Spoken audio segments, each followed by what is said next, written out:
It's January 3rd. She's sitting at her kitchen table staring at her credit card statement. $4,200. In December alone. Gifts for everyone, decorations, food, travel. She thought she was being generous. She thought she was creating memories. But now, looking at the number, all she feels is sick. Because she knows it'll take her 6 months to pay this off. 6 months of stress, 6 months of sacrifice, all for one day that's already gone. This is the psychology of people who overspend at Christmas and regret it later. And if you think this is rare, you're wrong. According to a survey by Bankrate, 36% of Americans go into debt during the holidays. The average person spends over $1,000 they don't have. And in January, when the bills come, the regret is overwhelming. But here's what nobody talks about. This isn't about not having willpower. This isn't about being bad with money. This is about deep psychological mechanisms that make Christmas spending almost impossible to resist. And understanding these mechanisms is the only way to break the cycle.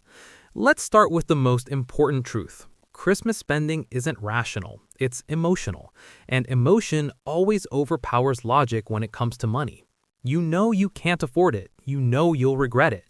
But in the moment, with Christmas music playing and your kids' faces lit up with hope, logic doesn't stand a chance because Christmas triggers every psychological vulnerability humans have. And marketers know this. Retailers know this. They spent billions studying how to exploit your psychology during the holidays. There's a concept in psychology called emotional contagion, studied by Elaine Hatfield.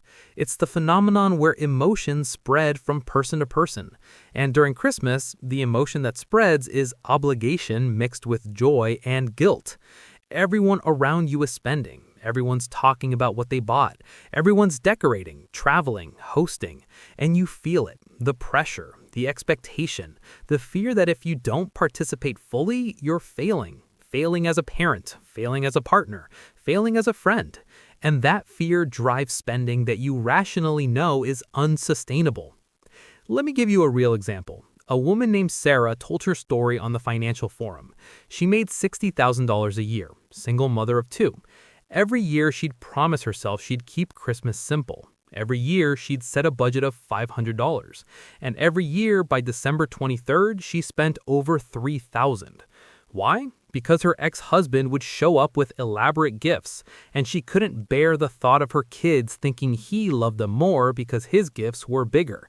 So she'd panic buy expensive items she couldn't afford, charging everything to credit cards, creating debt that would haunt her for months. Not because she was irresponsible, but because the psychological pain of feeling inadequate as a mother was greater than the future financial pain of debt. That's the key insight. Immediate emotional pain always feels more urgent than future financial pain. This is what psychologists call temporal discounting. We value the present more than the future, and Christmas amplifies this to an extreme. The immediate pain of disappointing someone, of being judged, of feeling less than, feels unbearable. The future pain of debt feels abstract and distant, so we choose to avoid the immediate pain. We overspend. We tell ourselves we'll figure it out later. And later, when the bills come, we regret it. But by then, it's too late. There's another mechanism at play. Social comparison theory, developed by Leon Festinger. We constantly evaluate ourselves by comparing ourselves to others, and Christmas is comparison on steroids. Everyone's posting their perfect trees, their mountain of gifts, their elaborate meals on social media, and you look at that and think, I need to do that too. My Christmas needs to look like that. Not because you actually want all that stuff, but because you're terrified of being judged as the person who didn't measure up, the person who couldn't provide, the person who failed at Christmas. Dr. Tim Kasser, psychologist who studies materialism, has found that the more people focus on material goods as a source of happiness and identity, the less happy they actually are. And Christmas, more than any other time of year, pushes people towards materialism. It conflates love with gifts and measures success by spending.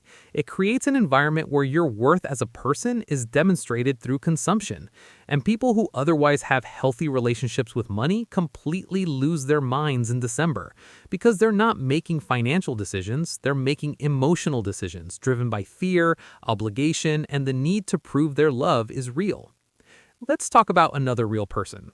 Dave Ramsey, the financial educator, tells stories about people who call into a show in January crying about holiday debt. One caller had $19,000 in credit card debt, most of it from 3 Christmases in a row.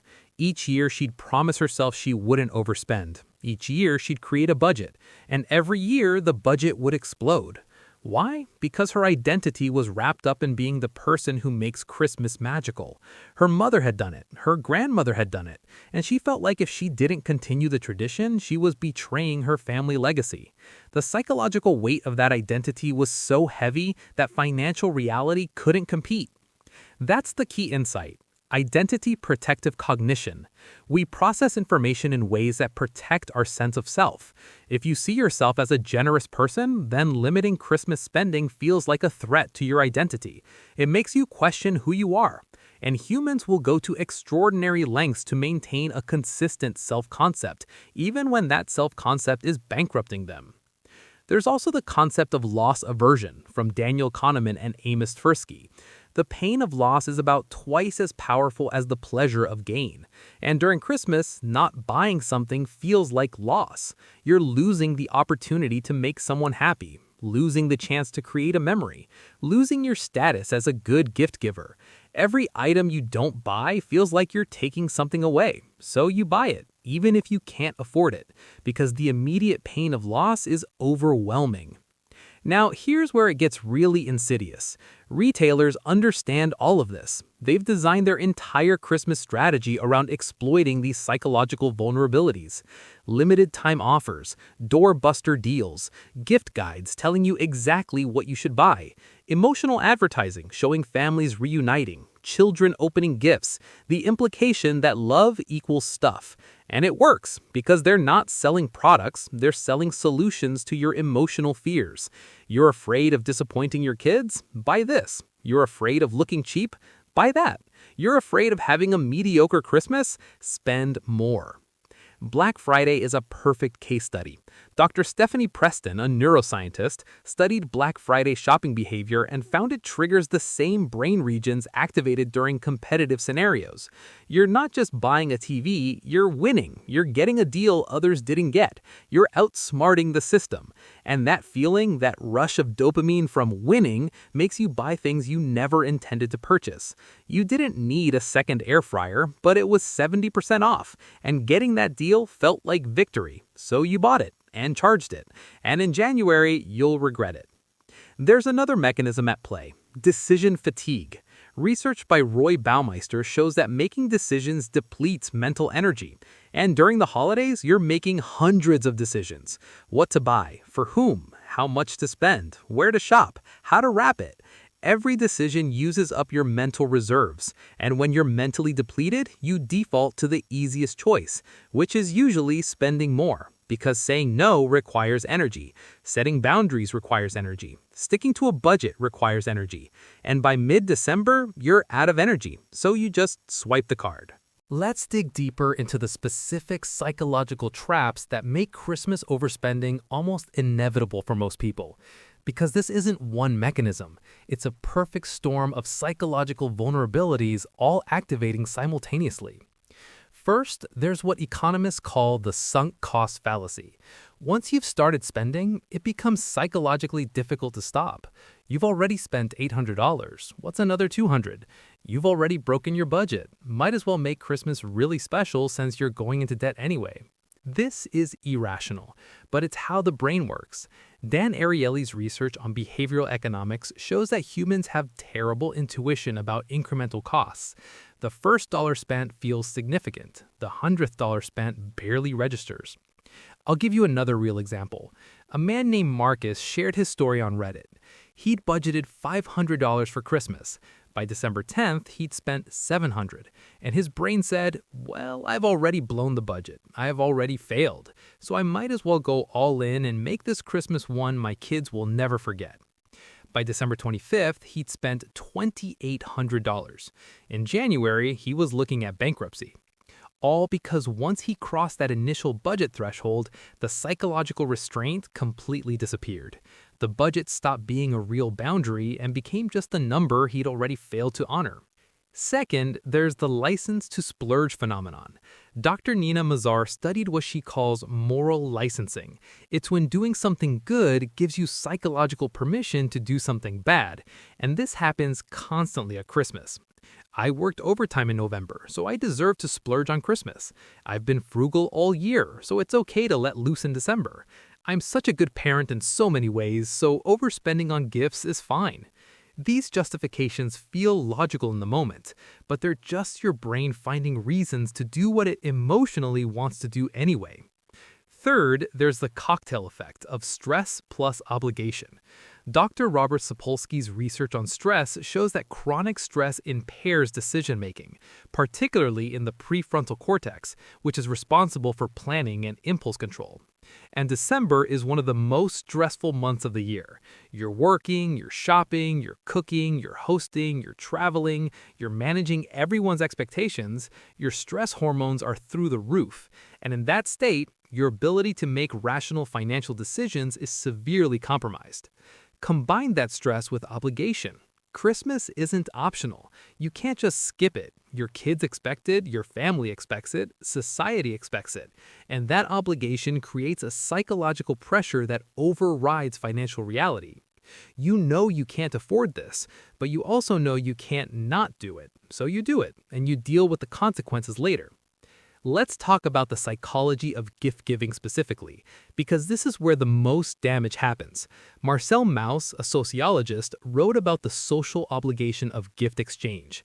He found that gifts create social bonds, but also social debts. When someone gives you a gift, you feel obligated to reciprocate. And this reciprocity pressure drives massive overspending at Christmas. Your colleague gets you a gift. It looks expensive. You didn't get them anything. So you panic buy something at the mall, probably spending more than you should to match what you perceive they spent. Your sister-in-law gives your kids elaborate gifts. Now you feel obligated to match that for her kids. Your neighbor brings over cookies. Now you feel like you need to give them something. This reciprocity spiral creates spending that was never budgeted for, and it happens so fast that by the time you realize how much you've spent, it's too late. There's also what psychologists call keeping up with the Joneses, but at Christmas, it's keeping up with everyone. Social media has made this exponentially worse. You see your friends' Christmas displays, your coworkers' gift hauls, influencers' perfectly curated holiday content, and your brain unconsciously sets those as the standard. If everyone else is doing this, you should too. If everyone else can afford this, you should be able to as well. Never mind that what you're seeing is heavily curated. Never mind that many of those people are also going into debt. Your brain only sees the surface, and it wants to match it. Dr. Jean Twenge has researched generational differences in expectations. She found that millennials and Gen Z have higher material expectations than previous generations, partly due to constant exposure to curated lifestyles on social media. They expect more elaborate Christmases because that's what they see online, and they're willing to go into debt to create that reality. Not because they're spoiled or irresponsible, but because the psychological pressure to meet those expectations is overwhelming. Let me tell you about another real case. A couple, both teachers, told their story to a financial counselor. Combined income of $90,000, but every Christmas they'd spend between $4,000 and $6,000. Why so much? Because they came from different backgrounds. He grew up poor, Christmas was modest. She grew up middle class, Christmas was elaborate. And neither wanted to disappoint the other or their kids, so they'd compete with each other unconsciously. He'd buy extra gifts to prove he could provide like her family did. She'd buy extra gifts to honor his childhood deprivation. Neither could communicate about it because Christmas was too emotionally charged, and they ended up in $15,000 of credit card debt over 3 years. This illustrates another psychological factor: communication breakdown. Money is already one of the hardest things for couples to discuss. Add in the emotional weight of Christmas, family expectations, and childhood baggage, and communication becomes almost impossible. So instead of talking about realistic budgets, partners overspend in silence, trying to meet unspoken expectations. And by the time they talk about it, in January when the bills arrive, they're already in crisis. Now let's address the psychology of parental guilt. This is perhaps the most powerful driver of Christmas overspending. Parents will sacrifice their financial well-being to avoid disappointing their children. Dr. Madeline Levine, who wrote The Price of Privilege, has studied this extensively. She found that modern parents often conflate material provision with good parenting. They believe that if they can't give their kids the gifts other kids are getting, they're failing as parents. This is especially acute for divorced parents, single parents, or parents who are financially struggling. They carry enormous guilt. My kids don't have a perfect family, but at least I can give them a perfect Christmas. I can't afford the house in the good neighborhood, but I can afford the Nintendo Switch they want. I work long hours and don't see them enough, but I can show my love with gifts. And so they overspend drastically because in their minds, they're not buying toys. They're buying their kids' happiness. They're buying proof that they're good parents. They're buying redemption for all the ways they feel they've fallen short. But here's the psychological research that parents need to hear. Dr. Tim Kasser's studies consistently show that children who receive more material gifts are actually less happy. They're more anxious, more depressed, and less satisfied with their lives. Because material gifts teach children to seek happiness in stuff, and stuff never provides lasting happiness. What children actually need is time, attention, and connection. But those things require presence, not presents. And for parents who are stretched thin, buying gifts feels easier than giving time. There's also the psychology of keeping up with yourself from previous years. Whatever you did last Christmas becomes the new baseline.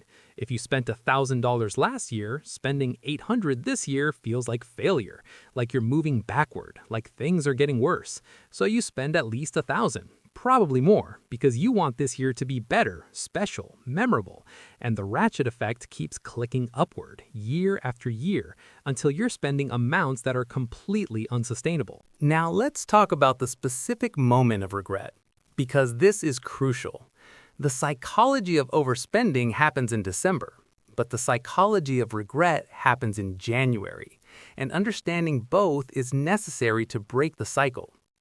January arrives. The decorations come down, the guests go home, the magic ends. And then the credit card statements arrive. And the regret is immediate and visceral. It's not mild disappointment. For many people, it's shame, it's self-loathing. It's the crushing realization that they did it again. They made the same mistake they swore they wouldn't make. Dr. Marcel Zielenberg has studied regret extensively. He found that regret has two components, the emotional pain and the cognitive analysis of what went wrong. The emotional pain is intense, but fades. The cognitive analysis is what matters for behavior change. But most people don't do the cognitive analysis. They just feel the pain, promise themselves it won't happen again, and then repeat the exact same pattern next year, because they haven't understood the underlying psychology driving the behavior. There's a concept called the planning fallacy, identified by Daniel Kahneman. It's the tendency to underestimate how long tasks will take and how much they'll cost. And this applies perfectly to Christmas. Every year, people think, this year will be different. This year, I'll stick to the budget. This year, I won't go overboard. But they're planning based on their ideal self, not their actual self. Their ideal self is disciplined and rational. Their actual self, when placed in the emotional pressure cooker of Christmas, makes the same impulsive decisions as always. Let me tell you about a woman named Jennifer who documented her Christmas regret cycle over 5 years. Year 1, spent $1,800, felt terrible, vowed to change. Year 2, set a budget of $800, spent $2,100, and felt even worse. Year 3, set a budget of $500, spent $1,900, cried while looking at the statement. Year 4, decided not to celebrate, lasted until December 15th, then panic bought everything, spent $2,300. Year 5, finally sought therapy to understand why she couldn't stop. And what she discovered was the spending wasn't about Christmas, it was about her mother. Her mother had been neglectful, emotionally absent, but at Christmas, her mother would transform, suddenly attentive, suddenly loving. And Jennifer's child brain learned Christmas equals love. Big Christmas equals big love. And as an adult, even though she rationally knew better, she was psychologically driven to recreate that feeling, to prove to herself and to her own children that she was capable of the love her mother only showed at Christmas. The overspending wasn't about gifts, it was about healing a childhood wound. And until she understood that, she couldn't change the behavior. This is what psychologists call repetition compulsion, a concept from psychoanalytic theory. We unconsciously repeat patterns, even destructive ones, because we're trying to master them, to get a different outcome. But without awareness of why we're doing it, we just repeat the same mistakes. There's also the shame spiral that happens after Christmas overspending. Dr. Brené Brown's research on shame shows that shame doesn't motivate behavior change, it actually prevents it. When you feel shame about overspending, you want to hide. You don't want to look at the statements. You don't want to talk about it. You don't want to face the reality of what you've done. So you avoid. You make minimum payments and try not to think about it. And that avoidance prevents you from doing the actual work needed to change. Compare shame to guilt. Brown explains that guilt is I did something bad. Shame is I am bad.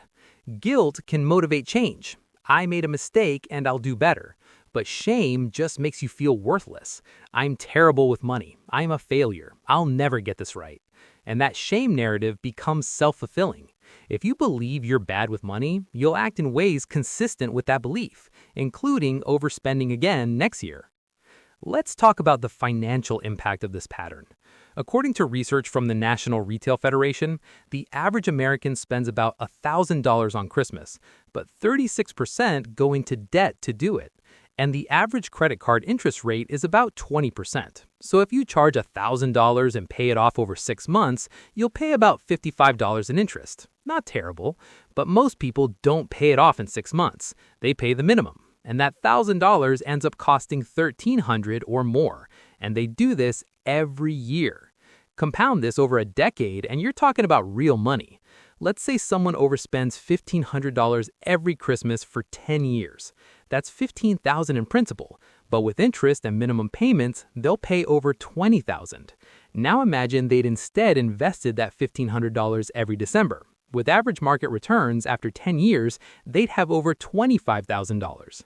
The difference between these two scenarios is $45,000. That's the real cost of Christmas overspending, not just the debt, but the opportunity cost of what that money could have become. But here's why that math doesn't change behavior. Because the pain is abstract and future. The joy of giving gifts is immediate and emotional. And human brains are wired to prioritize the immediate and emotional over the abstract and future. This is why financial education alone doesn't solve the problem. You can show people the math. You can explain compound interest and opportunity cost. And they'll nod and agree, and then do exactly what they did before. Because the psychology is more powerful than the math. Dr. George Lowenstein, behavioral economist, has studied what he calls the hot-cold empathy gap. When you're in a cold state, calm and rational, you can plan perfectly. You can create budgets. You can understand why overspending is bad. But when you're in a hot state, emotional and activated, all that logic disappears. And Christmas shopping is the ultimate hot state. You're stressed, emotional, surrounded by triggers, and making rapid-fire decisions. Your cold state plans don't stand a chance against your hot state impulses. This is why the regret is so intense. In January, you're back in a cold state. You're looking at what your hot state self did, and you can't believe it. How do people break this cycle? cycle? Why did I buy that? Because Why did that's I spend the crucial so much? question. What was I Understanding thinking? the psychology But the is answer important, is you but weren't what thinking. actually Not changes rationally. behavior? You were because feeling. millions of And people feelings in the experience this moment regret every always win. January, and most of them will repeat it next December. So what distinguishes the people who break free?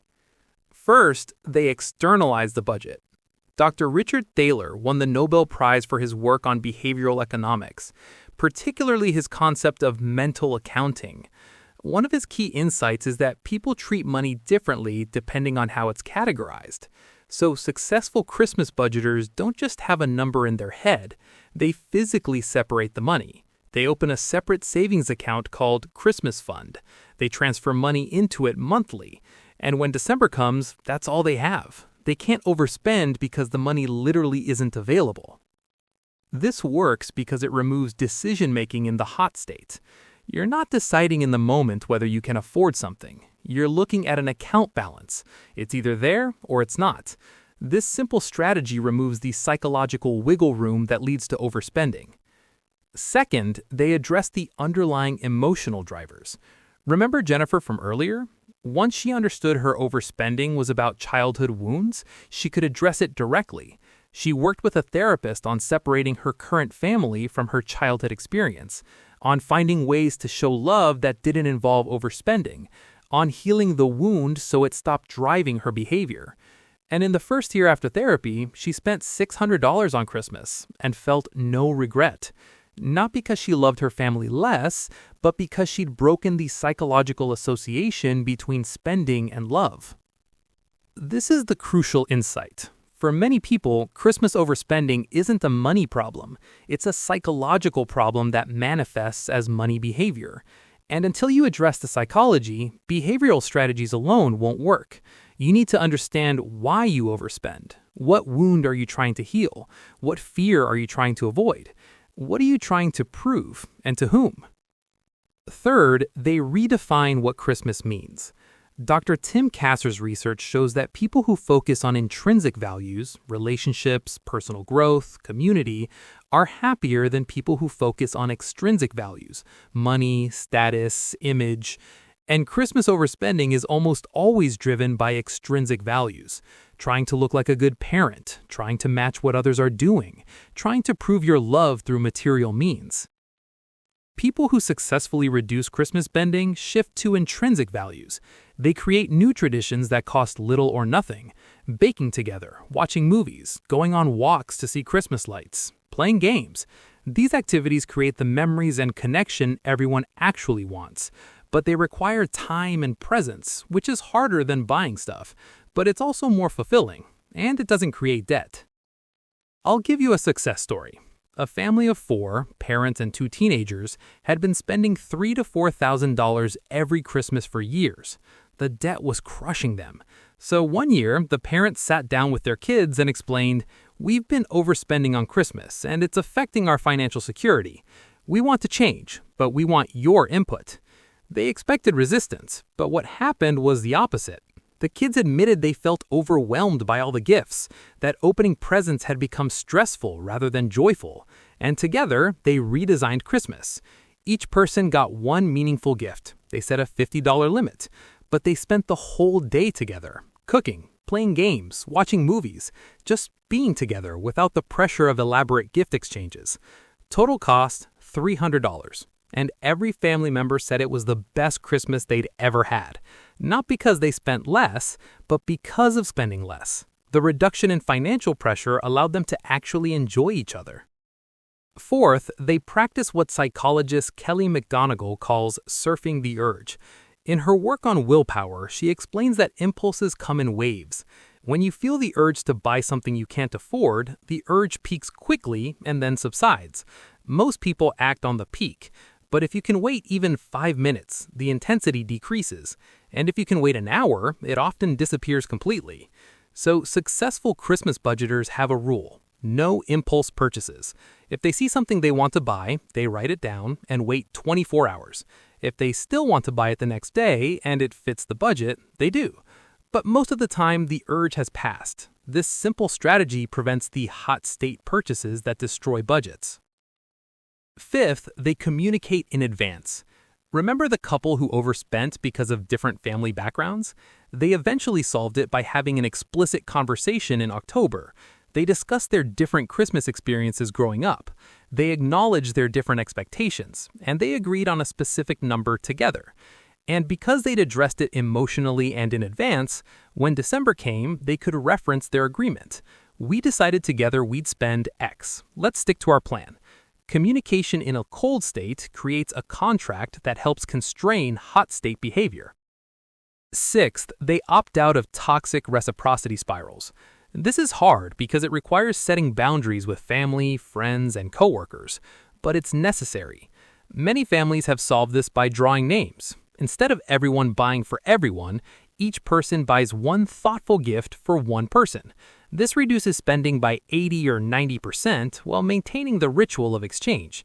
Or they agree on no gifts among adults, only for children.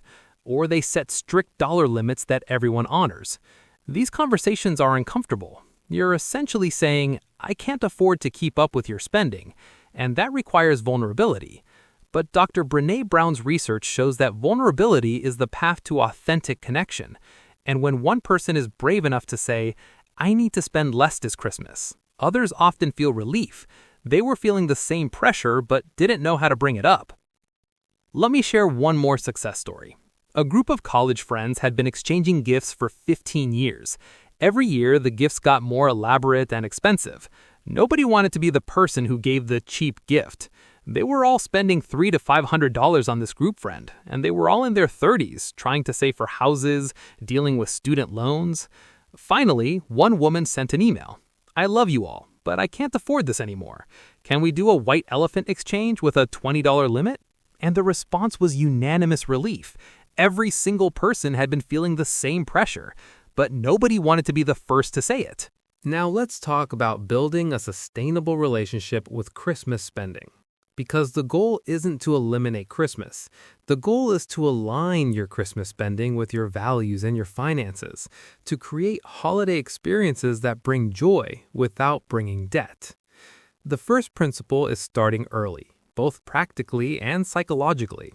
Practically, if you start saving in January, you have 12 months to accumulate funds. Even just $100 a month gives you $1,200 for Christmas. That's substantial.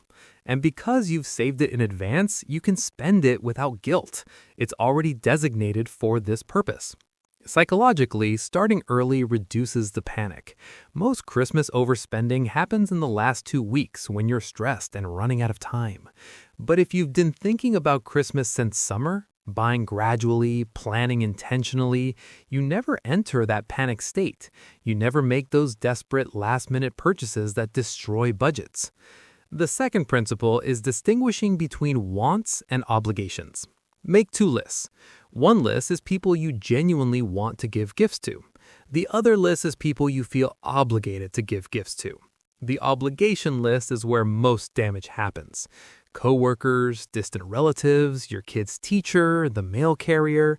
These add up quickly, and most of the time these people aren't expecting gifts.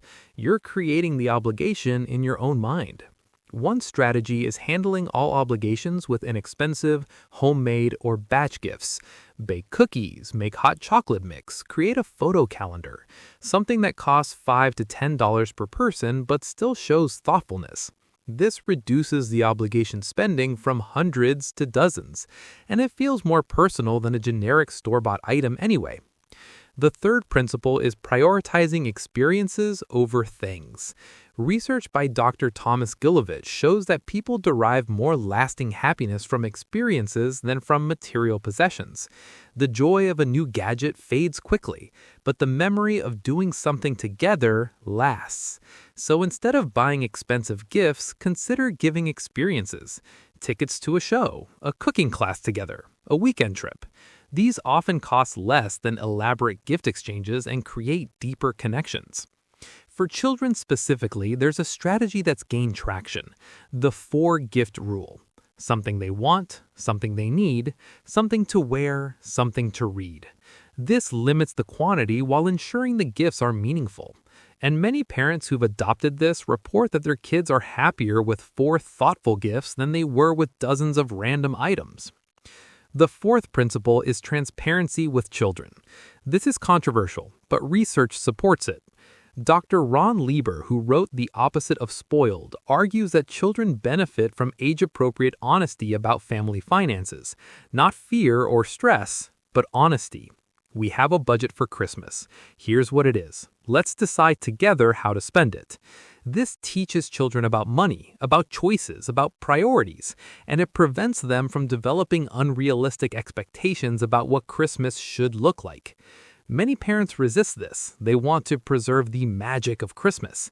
They don't want their kids to worry about money. But the research shows that children who understand family finances develop healthier money behaviors as adults. And the magic of Christmas doesn't come from the quantity of gifts. It comes from family connection, traditions, and the feeling of being loved, which doesn't require overspending. The fifth principle is creating accountability. Share your budget with someone. A partner, a friend, a family member, someone who will check in with you in mid-December and ask, how are you doing on your budget? This external accountability provides a psychological guardrail. When you feel tempted to overspend, you know you'll have to report it to someone, and that creates just enough friction to pause the impulse. Some people use apps for this, apps that track spending in real time, that send alerts when you're approaching your limit, that require you to acknowledge every purchase. The specific tool doesn't matter. What matters is creating a system where overspending isn't invisible, where every purchase is conscious rather than automatic. The sixth principle is planning for the emotional moments. You know the moments when you're most likely to overspend. For parents, it's often when kids ask for something specific. For people pleasers, it's when they imagine someone's disappointment. For perfectionists, it's when something isn't quite right and they need one more thing. Identify your specific triggers in advance and create a specific response plan. For example, when your child asks for something expensive, your pre-planned response is, "That's on the wish list. We'll see what Santa brings." Not a yes, not a no, a deferral that removes the immediate pressure. When you feel the urge to buy one more thing, your pre-planned response is, "I'm going to wait 24 hours and see if I still feel this is necessary." Having these scripts prepared prevents hot state decision-making.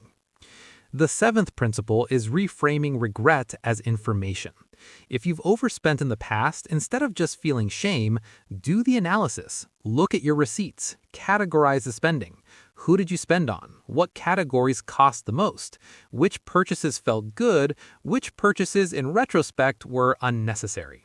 This data tells you where your psychological vulnerabilities are, and next year you can create specific strategies to address those specific vulnerabilities. Let me share one final story that brings all of this together. A man named Robert had been overspending on Christmas for 20 years. Every year he'd say never again. Every year he'd spend $3,000 to $5,000. He'd tried budgets, he'd tried cash envelopes, nothing worked. Finally, he went to a financial therapist who asked a simple question. What does Christmas mean to you? And Robert broke down because Christmas meant redemption. His father had been abusive. Christmas was the one time his father wasn't angry, the one time the house felt peaceful, the one time Robert felt safe.